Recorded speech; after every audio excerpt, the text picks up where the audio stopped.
কথা কালেও খারাপ কয় নাই। রোজার মাসে তো শয়তান বান্ধা থাকে, তাই দুই একটা যে সারা আছে আমার জানা আনলে না। বিষয়টা হইছে ও ছোট মানুষ ন্যায় অন্যায় করছে, দুই এক কথা কইছি। আপনি যে যুক্তি টুক্তি দেন, আপনি বিগত দিনও আরো একদিন কইলেন কি আপনি এই যে বিয়ে করছেন হেলদিকে রোজা রাখতে পারেন না, এই সমস্ত কথা আপনি আল্লাহর সামনে যে করতে পারবেন?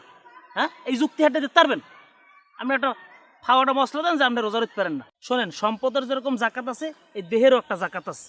এই জাকাতটা হইলে রোজা, নিজের ভালোর জন্য হইলেও রোজা রাখেন, নামাজ রোজা করেন। আমারে ঠিকই ফাঁকি দিতে পারবেন, দুনিয়ার মানুষ ফাঁকি দিতে পারবেন, কিন্তু আল্লাহরে ফাঁকি দিতে পারবেন? কবরের চিন্তা করেন। আজকে আমি উঠলাম, আমার একটু কাজ আছে, যাই।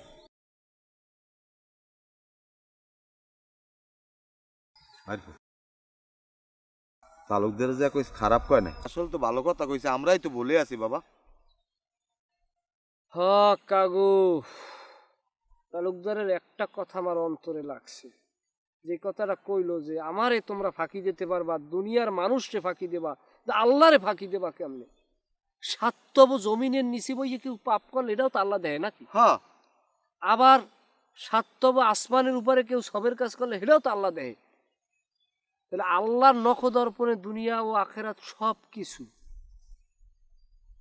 আসলে কি জানেন, শয়তান তো বাইরে না, শয়তান তো আমরা নিজেরাই শয়তানির দায়িত্ব পালন করতে। হয় বাইরপু। অথচ আমরা মানুষ, আমরা আশরাফুল মাখলুকাত। আমার মুখ দিয়ে যে পরিমাণ মিথ্যে কথা বাইরে, ও খোদা। আমি বাবা তোর লোকে দোয়া করবো, আল্লাহ জান তোর মিথ্যে কথাটা আর এই করে না। দেখ তোর শরীর স্বাস্থ্য ভালো, আমার শরীর স্বাস্থ্য ভালো।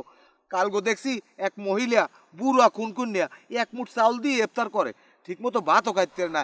এই যদি রোজা থাকতে আমরা পারবো না কা বাবা? হন বাবা, আজগো এই ইফতারের পরেই আমরা নামাজ পড়বো, এশার এই মাগরিবের এশারের নামাজ পড়বো, তারাবি পড়বো। কাইল হইতে আল্লাহ নামলে রোজা থাকবো, থাকবি পারবো ইনশাআল্লাহ ইনশাআল্লাহ ইনশাআল্লাহ জাহান্নামের আগুন খামু না। হয়। আমরা ভুল পথে আল্লাহ আল্লাহর জান্নাতের নাচ নিয়ামত উপভোগ করবো। চলেন।